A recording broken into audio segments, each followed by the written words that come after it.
It is time. What's going on, team? It's Ricky with Tactical Solutions. Hope that you guys are all having an amazing Sunday. Hopefully you guys had a great weekend and Veterans Day.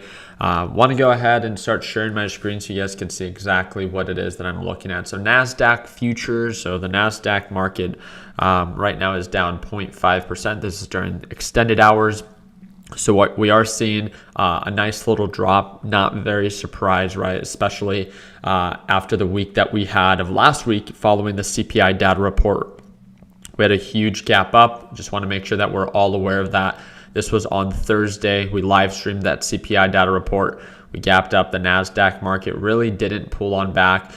With the news of FTX, filing for Chapter 11 bankruptcy, now the market becoming very overbought. A lot of people thinking and realizing that one CPI data report does not change, where inflation still is at right now, right? It's going to be a process, but hopefully we can work on it and hopefully things don't get worse, right? That's going to be the biggest thing to focus on. So I know a lot of people right now are getting very excited, and I feel like as we should, right, that the NASDAQ market might be recovering soon. But one thing that we do just want to remember is that things can, of course, get worse before they get better. When we look at the NASDAQ market as of right now, this was pretty much all of 2020 and 2021. And then ever since 2022, when inflation began to, be reported as, being so high, we hit 40-year highs. We've been making lower highs, lower lows. It's been a rough year.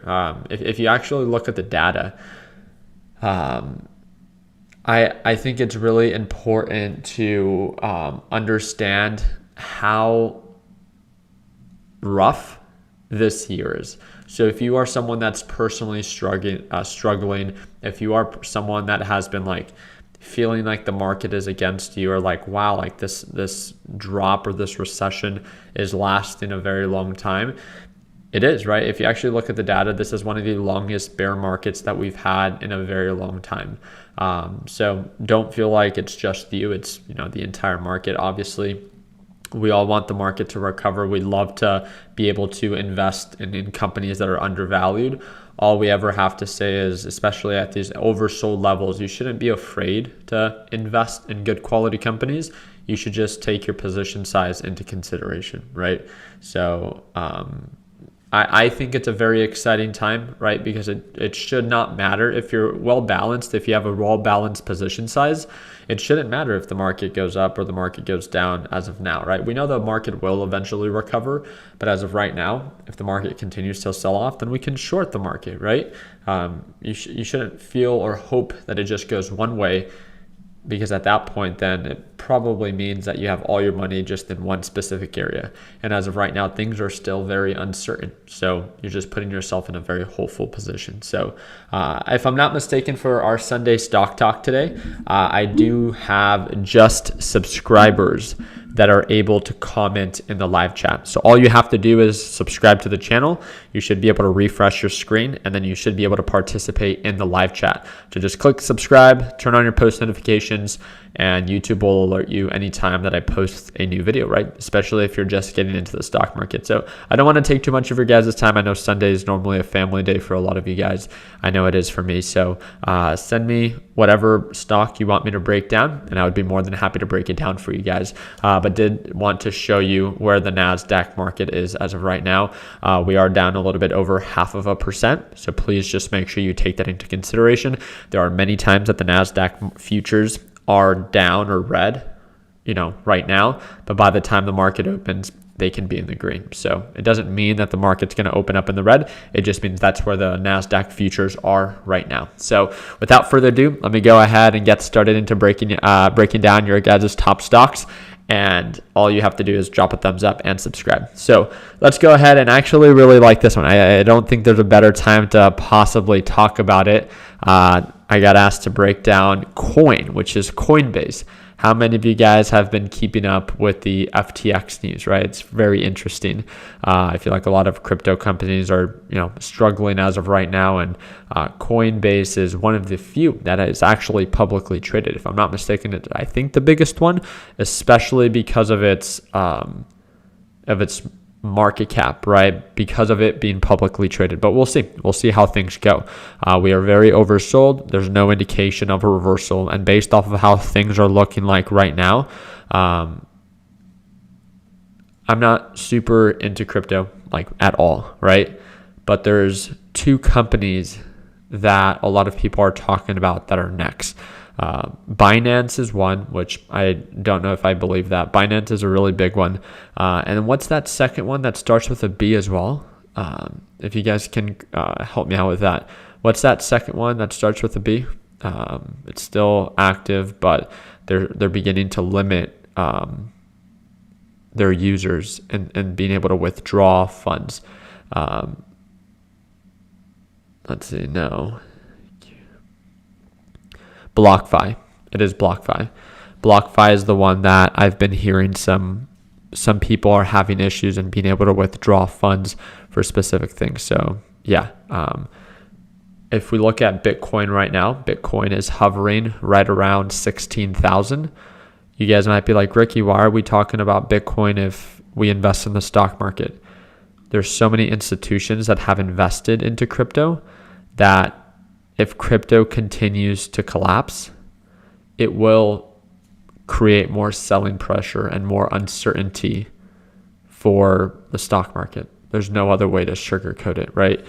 If crypto does continue, if BlockFi were to go under, if Coinbase were to go under, if you guys get what I mean, if these huge companies, crypto.com, begin to go under, which that would be a crazy one, Bitcoin would sell off, and every company that's invested or heavily invested into crypto, will bring down overall markets as well. So just something to take into consideration. It's it's not looking good for crypto at all, right? Like this looks like it's only the beginning of what's coming, right? Because as long as more selling pressure continues to happen, this will mean that the people that are more heavily leveraged, or the companies and institutions that are more heavily leveraged, will most likely, have to find a way out. And if they can't, then they file for Chapter 11 bankruptcy, because then they don't want to cover their debts, right?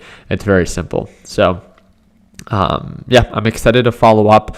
I'd be very careful with what you choose to invest in. A lot of people are asking, hey, Ricky, is now a good time to invest in Bitcoin? Based off of the news, the FTX news is very fresh. And if that's one big domino that falls, I feel like others will follow as well. So let's go ahead and move on to ADP. What's going on, Ronaldo? So I appreciate you subscribing to the channel. So we got ADP. Let's go ahead and break this one down. So ADP has actually been one of the few companies that is performing very, very well during 2022, right? So we could see this on the day chart, making higher highs and higher lows. If we look at it, it tends to find a support around the moving average. So it pulls on back to the moving average, and then based off of previous highs, it's right around 260. It looks like we already touched around 256. So I view this to be a little bit more on the overbought side. I would like to wait for another pullback. If I'm looking for risk to reward ratios where my upside potential outweighs my downside risk, I would like to get it as close to the moving average as possible, because we see that every time that it pulls back close to the moving average, it recovers and makes new highs. Pulls back, it recovers. Pulls back, recovers. This time it made new highs.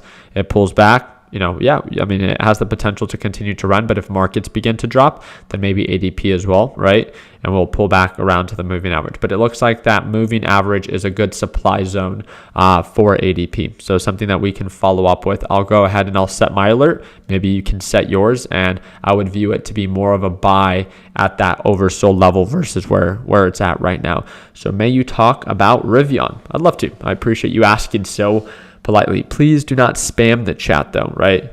There's no reason to spam. Just ask me and I'd be more than happy to break it down for you. So Rivian, a lot of you guys know where I stand when it comes down to those specific companies. I'm not the biggest believer in these, like what I view as, Tesla wannabe competitors. The reason I call them wannabes is because all they ever do is try to compare themselves to Tesla. And if I am really looking for something that's going to be new and an actual competitor to Tesla, I feel like they have to be doing something different and not always trying to just be copycats. With where Rivian is as of right now and where the NASDAQ market is at and where Tesla's at right now, if those are not indicating signs of an uptrend, then there's no hope for these companies to be doing well anytime soon, right? We're pretty much trading sideways. It looks like we're at a pretty solid supply zone, $25 support, resistance right around $41. If you want to trade within that range, it's super risky, but that's up to you.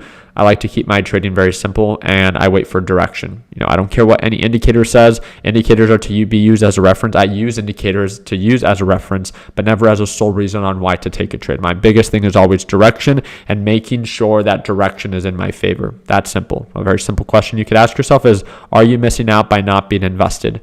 As of right now, no, right? You're probably saving money and or you're not wasting time watching the stock trade sideways. You have to remember, time or an open position in the market is a risky position, or at least it's a position that's open to risk. So if there's no true opportunity, if there's no true indication of an uptrend, then why are you even in it, right? I have my alerts set already. I've had these alerts set for quite some time. I'm waiting for the break above. I'm not in a rush for it. There's huge upside potential. So if this thing actually begins to indicate signs of an uptrend, there's no reason that you need a nickel and diamond opportunity when there's great upside potential. So I did see that Jason is asking me to break down PENN, which is Penn Gaming, if I'm not mistaken. Is it? Yeah, Penn Entertainment. So it looks like we're coming from overall highs of 142. We've been making lower highs, lower lows. Okay, so it's actually doing something a little bit different. It's trying to trade above the moving average, especially after this past week, right? Based off of the 4-hour, let me check this real quick. Let me look at this on the day chart. Yep, we're testing that same resistance that we've had before.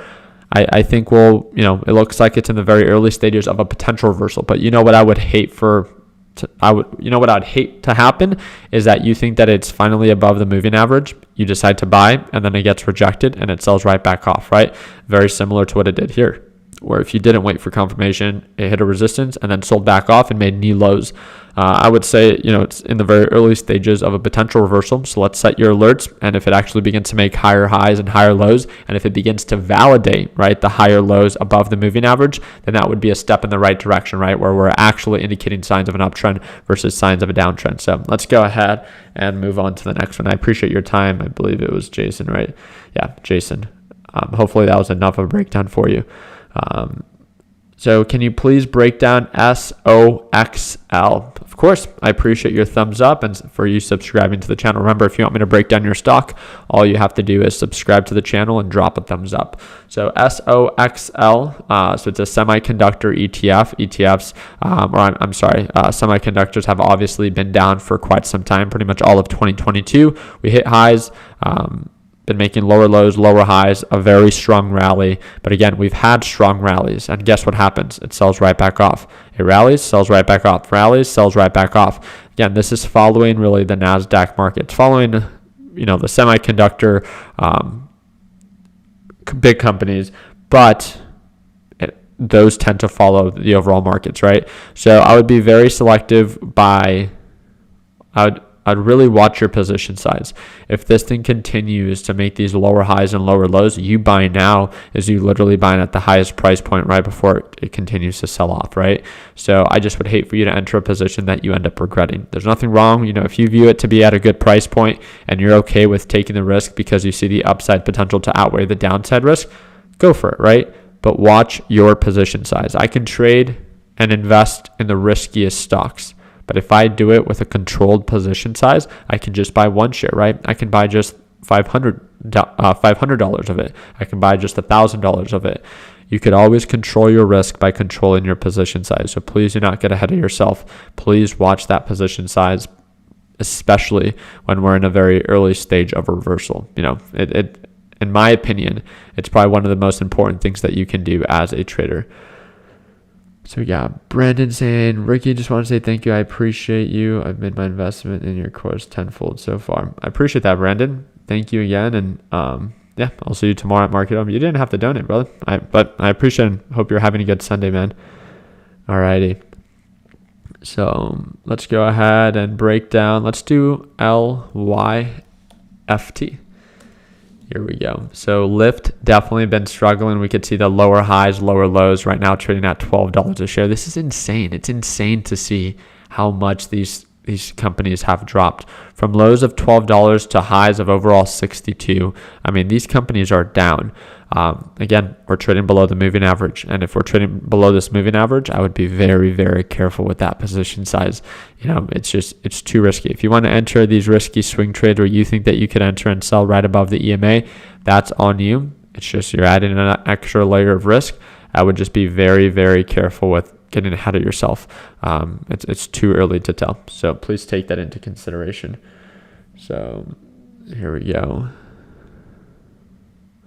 So, hey, Ricky, I trade with a small amount and my profits are low. What should I do? Well, you're just getting started, right? That's the whole point. It's kind of like starting a business. You start with a very small dollar amount. You prove it to yourself that you can do it, and either you can begin to raise capital yourself, or maybe you can reach and look for investors, right?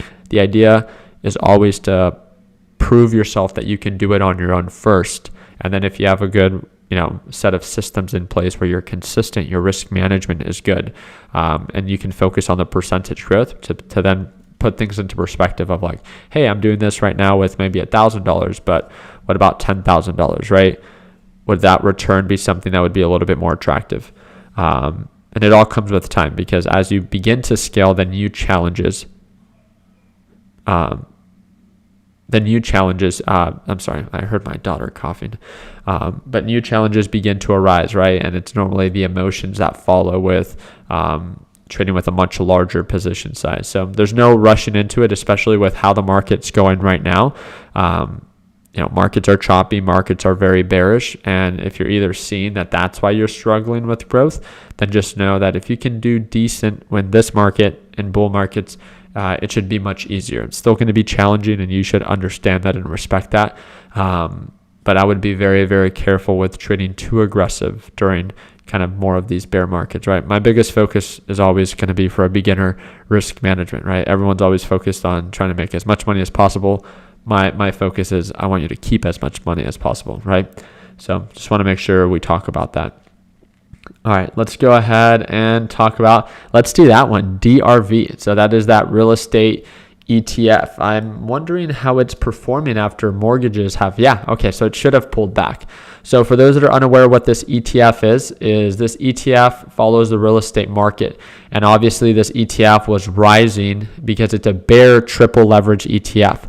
So this thing does the opposite of what the real estate market does. So as the real estate market began to drop, this ETF began to rise. But as interest rates, as you guys can see, you guys see that huge red day that it had. Can you guys guess what day that was?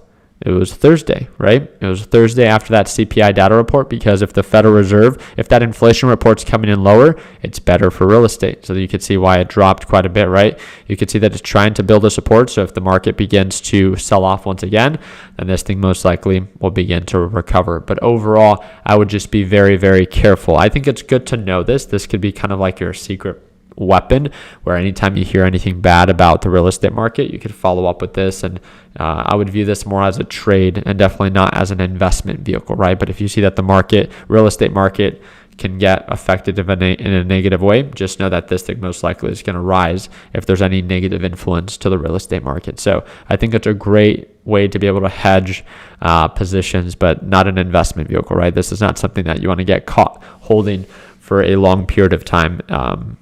Essentially because, just like the stock market, real estate market tends to grow and appreciate over a long period of time. So let's just make sure we take that into consideration. So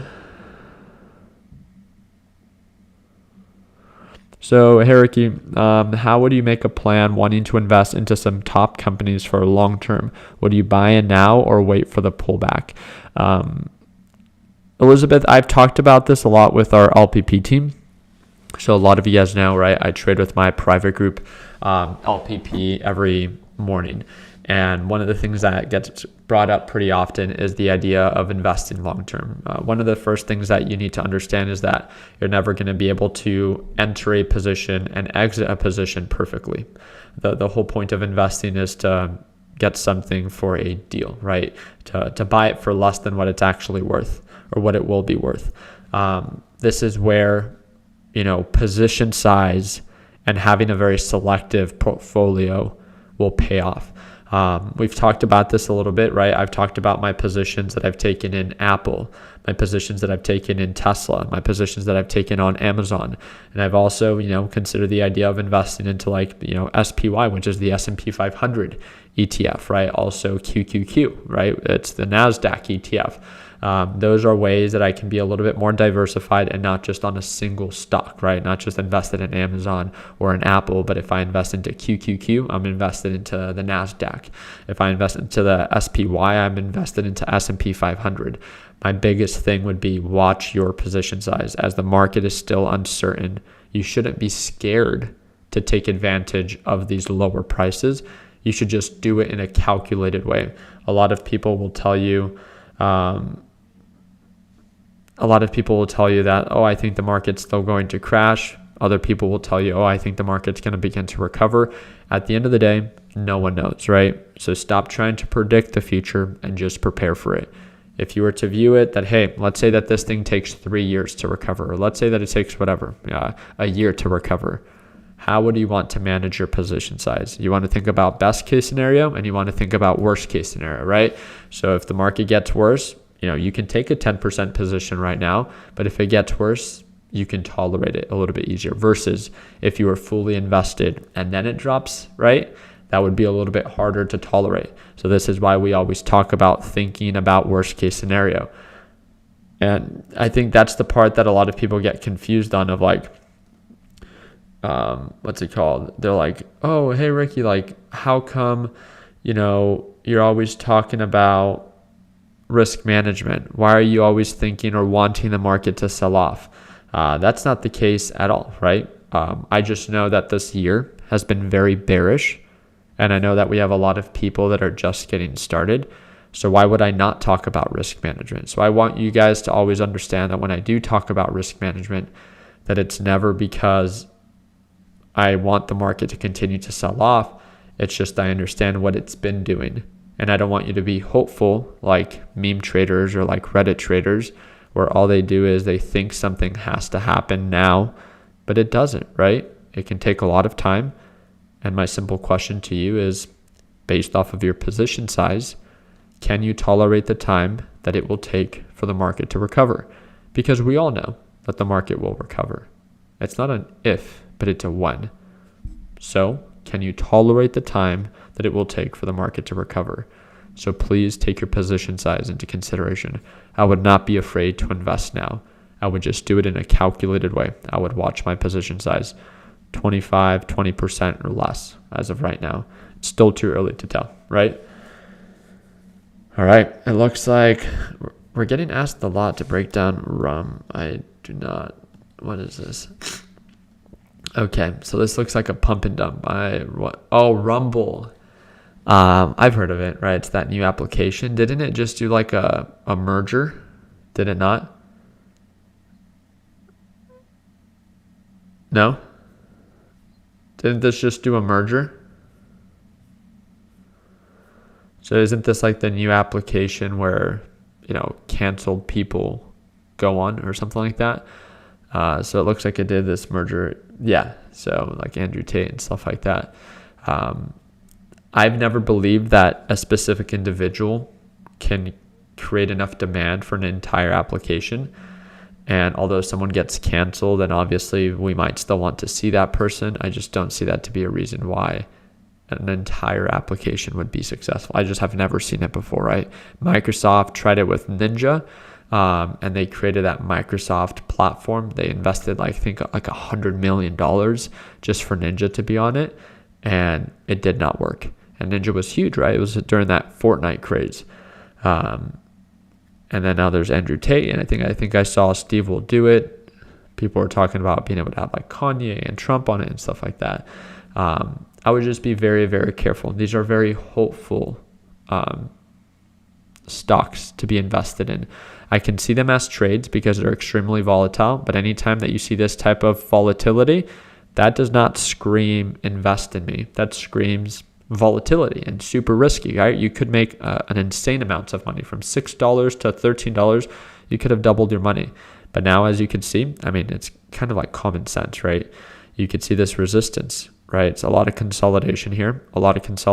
Yeah, we could possibly break above, but if we break above, it's all momentum. It pops off and then it drops right back down. Very risky, right? I would be more surprised if it does pop off, and actually be more realistic if it pulls right on back. I would not view this as an investment vehicle. I would view this as a risky trade. If you want to trade, great. If you're not into trading, I would not touch this. All right, let's go ahead, and you want to talk about SQQQ?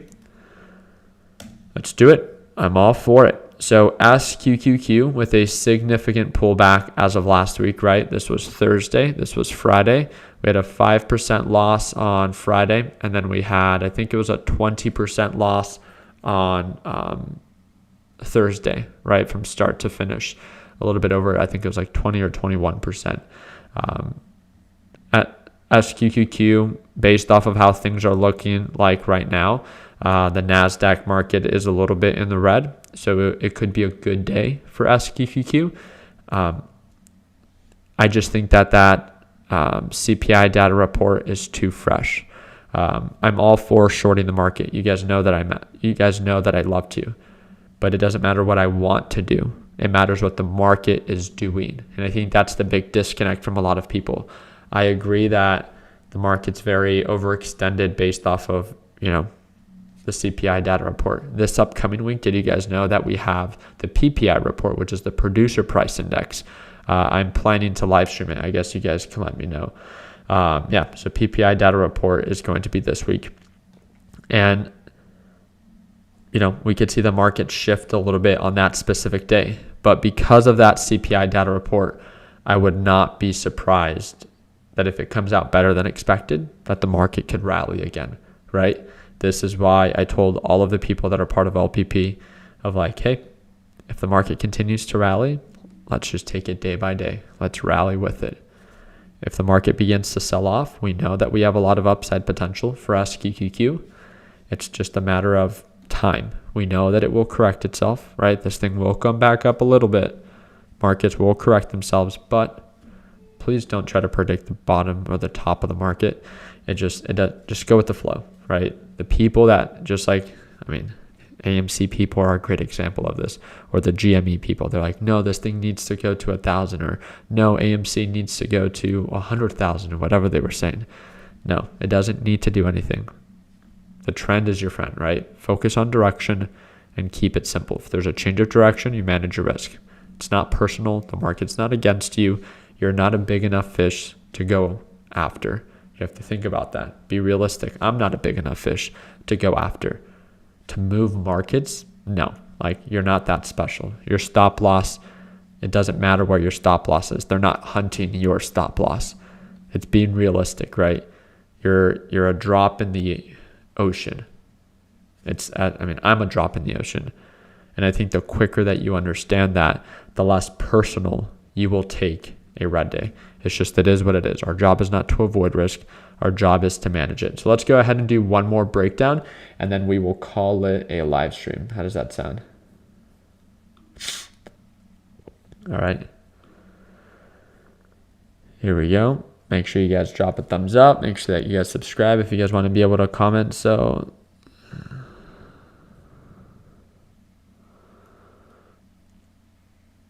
all right.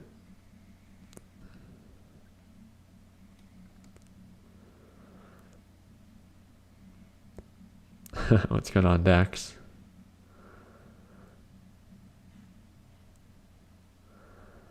All right.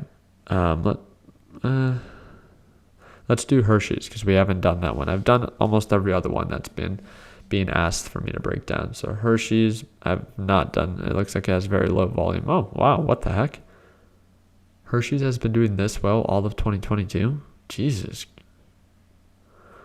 Why have we not talked about this? What happened? I'll have to look a little bit more into it. This is surprising. I want to calculate this. Hold up. 2022?